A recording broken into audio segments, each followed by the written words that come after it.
네, 이번에는 정치 이야기를 좀 잠깐 해보겠습니다. 어제 공병호 미래한국당 공천관리위원장 연결해서 이 공천을 둘러싼 갈등 문제에 대한 입장 들어봤는데요. 저희 인터뷰 이후에 또 일이 있었습니다. 그래서 미래한국당 지도부가 총사퇴를 했고 새 지도부가 꾸려진다 이런 소식이 들리고 있는데요. 이러면 공천에 어떤 영향을 미치는지, 그다음에 또 공병호 공천관리위원장의 진퇴 문제는 어떻게 되는지도 좀 궁금한데요. 그래서 어제에 이어서 다시 한번 공병호 미래한국당 공천관리위원장 전화로 만나보겠습니다. 위원장님 나와 계시죠? 반갑습니다. 네. 예. 어제 어떻게 보내셨어요? 어제 엄청 힘들으셨을 것 같은데요. 뭐 힘들진 않았고 어제는 뭐 당연하게 거의 100% 통과되는 것으로 네. 생각. 왜 그런가 하니까 최고위에서 요구하는 조건을 공천관리위원회가 다 수용해가지고 수정안을 만들었으니까요. 그런데 선거인단의 표결에서 부결이 되지 않았습니까? 예, 그래서 아마 그렇게 해서 당 대표가 그만두시는데 제가 그만두면 안 된다고 이야기를 드렸거든요. 네. 우리가 책임을 지고 당 대표도 저를 이렇게 일종의 스카우트한 거니까. 그래서 마무리를 하고 가자 이렇게 이제 이야기를 하고 저는 당사를 떠났어요. 네. 당사를 떠나서 내려오니까 기자분들이 계시기 때문에 그래서 선거 일정이 얼마 남지 않았고 그다음에 국민들의 불안을 이렇게 높이는 것은 올바르지 않기 때문에 네. 앞으로도 수정 보완 작업이 필요하면 더 해서 내가 공천관리위원장으로서 다 마무리를 소임을 다 마치고 네. 그렇게 떠나는 게 좋겠다 이렇게 이야기하고 차를 타고 이제 한 10분 정도 가는데 그때 방송에서 그만두신다고 이렇게 이야기가 나오더라고요. 알겠습니다. 아무튼 선거인단 표결에서 부결이 됐는데 그 부결 배경이 뭐라고 보세요? 뭔 힘이 작동을 했다고 보세요? 어떻게 보십니까? 뭐 미통당 쪽에서 별로 만족하지 않았다 이렇게 생각이 드는데 네. 제가 이번에 이제 한 가지 참 궁금한 거는 저는 이 정당인 출신이 아니지 않습니까? 네. 그래서 다른 그 인맥이 없습니다 거의. 예. 그래서 이번 작업을 진행하면서도 모든 창구가 한성교 미래한국당의 당대표를 통해 가지고 일단 그분이 문 역할, 게이트 역할을 하셨거든요. 예. 그분이 이제 뭐 수요도 수렴해 가지고 내한테 요구도 하고 이렇게 했지. 제가 직접적으로 이렇게 뭐 전화를 하거나 이런 거는 없었거든요.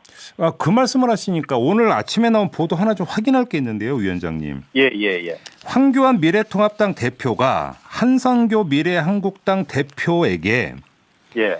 박진 전 의원의 공천을 요구를 했다라는 보도가 있었습니다. 왜냐하면 그 황교안 대표가 종로에 출마하지 않았습니까? 그 지금 종로에 이제 이전 지역구 의원이 박진 의원인데 박진 전 의원의 조직의 도움을 받으려면 공천을 줘야 된다라고 요청을 했는데 한성교 대표가 거절을 했다. 이런 요지의 보도가 있었습니다. 혹시 관련해서 한성교 대표로부터 들었던 얘기가 있습니까? 예, 서쳐가는 이야기를 들었습니다.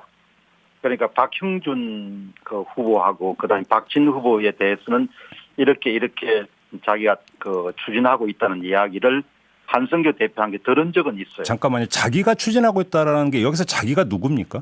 한성교 대표가 박진 측하고 요구를 받아서 이렇게 나는 할 계획이다라는 것을 제가 들은 적은 그러면 한성교 대표의 그 계획이 어떤 거였습니까? 그러니까 그 논리가 뭐 이런 조건 때문에 되지 않는다 그렇게 생각하셨던 것 같아요. 아, 그러니까 계획이라고 하는 게 이런 요청이 들어왔는데 이걸 거절할 계획을 이야기했다라는 건가요? 예. 그리고 한성교 대표가 대부분의 이런 그 외부로부터의 그런 외압이나 이런 걸 많이 막아주셨어요.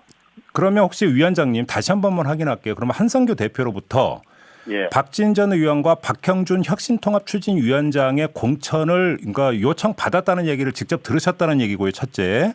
그러면 그 요청을 한 주체가 황교안 대표라는 얘기까지 들으셨습니까? 그거는 제가 확인은 안 됩니다. 그래요.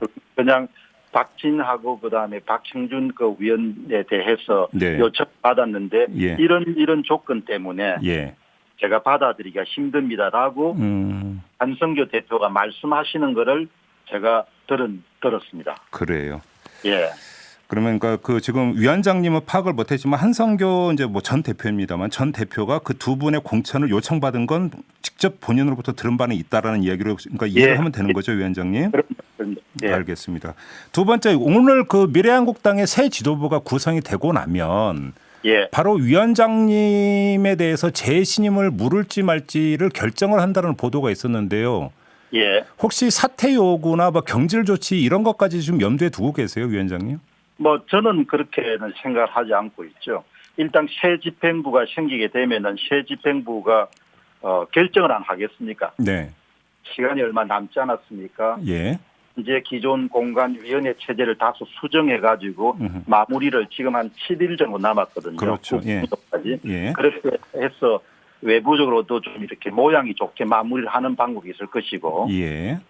아니면 다른 하나는 그냥 경질을 해서 새로운 체제를 만드는 방법이 있죠. 그런데 제가 여기서 이제 두 가지를 분명히 좀 지적하고 싶은 것은 네. 저는 한승규 대표로부터 정치를 하라는 것이 아니고 정치를 바꾸어 달라는 요구를 받고 들어왔고 예. 그다음 한승규 대표가 100% 공관위를 독자성을 부여하는데 그것은 우리 헌정사상 처음이다 이렇게 공언을 했고 네. 그래서 처음에 공천 방향을 제가 마음대로 정한 게 아니고 3월 5일 날 딱 업무가 시작될 때 공천 방향을 기존의 개파 중심 친소 위주의 공천, 맹망과 위주의 공천에서 벗어나서 예. 한국이 지금 전시 상황에 준할 정도로 어려운 상황이기 때문에 자유보수주의를 수호하기 위한 그런 공천에 역점을 두겠다. 이런 전체적인 공천 방향을 정한 다음에 네. 그것에 충실하게 해서 1차 안이 나왔거든요. 네.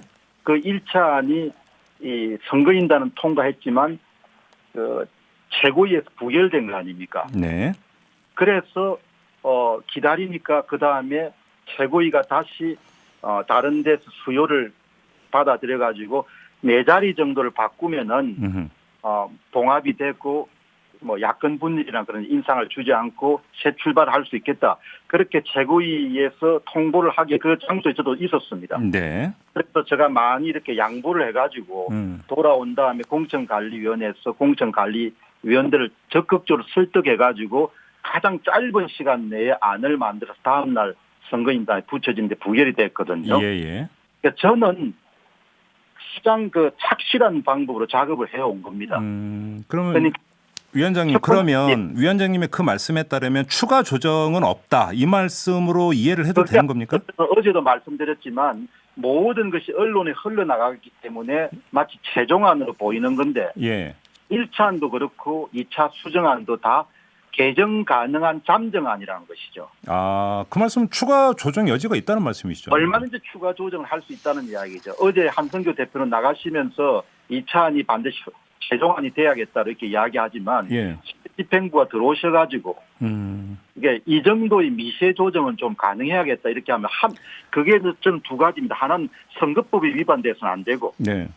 두 번째는 우리가 정한 원칙을 크게 훼손해서는 안 되고. 위원장님 그러면은요 예. 보도가 하나 나온 게 있으니까 이거를 좀 확인차 그럼 이 질문을 드릴게요. 그러면 그러니까 새 아마 당 대표로 그러니까 예정되는 원유철 의원하고 어제 총사퇴 선언한 미래한국당 지도부가 만찬을 했고 이 자리에서 어떤 재조정 여지가 언급이 됐는데 1번 조수진, 5번 김정현, 그다음에 14번 신동호 이 세 후보자 등에 대해서는 재검토할 예정이다. 이런 보도가 나왔는데 수용 여지가 있다고 보세요? 그러니까 그 문제를 새 집행부가 최고위에서 결정하면은 네. 당연히 제가 볼 때는 공관위에서 심의를 해야 되는 거죠. 예. 심의를 해서 그 공관위원들을 제가 예를 들면 새 집행부 의지가 강하면은 제가 적극적으로 설득을 하겠죠. 1차 수정안 증거 마찬가지로. 네. 그런 거 아니 가장 지금 중요한 것이 야권이 분열되는 인상을 줘가지고 예. 국민께 불안감을 주지 않아야 된다는 것이 제가 가장 중요한 겁니다. 네. 자리를 원하게 머무르는 게 아니고 여기서 그냥 던지게 되면은 굉장한 그런 혼란이라든지 네. 나쁜 일을 줄 수 있기 때문에 네. 야권 통합과 화합과 단결을 통해 가지고 총선 승기에 도움이 된다면은 그 문제를 다 논의할 수 있다는 것이죠. 그러니까 우선순위가 기본적으로 총선 승리에 도움이 된다는 것이 있고 그 다음에 선택 가능한 부분이 있기 때문에 수정 보완 작업이란 부분들은 새 집행부 요구가 있으면 당연히 의제에 올려야 되는 거죠. 알겠습니다. 그럼 마지막으로 이 점을 좀 여쭤보면 가장 기본적이고 원론적인 문제인데요. 미래통합당의 공공연히 미래한국당의 공천에 대해서 평가를 하는 것은 이건 선거법 위반에 해당이 된다라는 지적은 어떻게 받아들이십니까? 그거는 굉장히 이렇게 주의해야 될 부분이 지금 미래통합당이나 미래한국당이 야당이지 않습니까? 네. 여당이면 좀 괜찮은데 야당이기 때문에 선거법을 아주 엄격하게 이렇게 지나치다고 할 정도로 엄격하게 준수해야 네. 다음에 꼬투리를 잡히지가 않거든요. 예. 그러니까 그런 일도 좀 물밑으로 할 수가 있지 않습니까? 공식적으로 하지 않고. 네. 그래서 어떻든 대외적으로 간섭을 한다는 인상을 심어주면은 그것은 현행 선거법상 위반이 될 소지가 굉장히 높습니다. 잠깐만요. 지금 그 말씀은 예를 들어서 어제 미래통합당의 황교안 대표가 공개적인 석상에서 공개 발언을 한 바가 있었는데 이런 것들을 염두에 두고 하시는 발언으로 이해가 되는데 맞습니까? 뭐 꼭 그 문제라기보다도 네. 전반적으로 네. 전반적으로 좀 그런 이야기를 할 때도 예. 그 당 대표 사이의 이야기도 오고 갈 수 있고 예. 채널에서 근데 어제 제가 이제 부결이 되고 난 다음에 예. 좀 이 실망한 것 중에 하나가 예. 이 우리 공간위 안에 당 출신의 분이 한 분 계시거든요. 예. 그래서 당 출신의 재무부장 그러면은 뭘 추가적으로 더 수정을 해야 되냐 이렇게 제가 물었어요. 네. 내가 대승적 차원에서 모든 것을 다 해결하려고 하니까. 네네네. 그런데 놀랍게도 그 요구 조건이나 그걸 아는 사람이 아무도 없는 거예요. 그 최고위원이나 그런 안에. 네네네. 그러니까 공관위원장으로서는 그런 그 소통 채널이 당 대표나 최고위가 맡아서 지금까지 해왔는데 그분들이 정답을 모르니 그 공관위원장이 어떻게 답을 알 수 있겠습니까? 그래서 공관위원장은 최고위에서 결의한 4개 정도만 수정이 되면은 네네.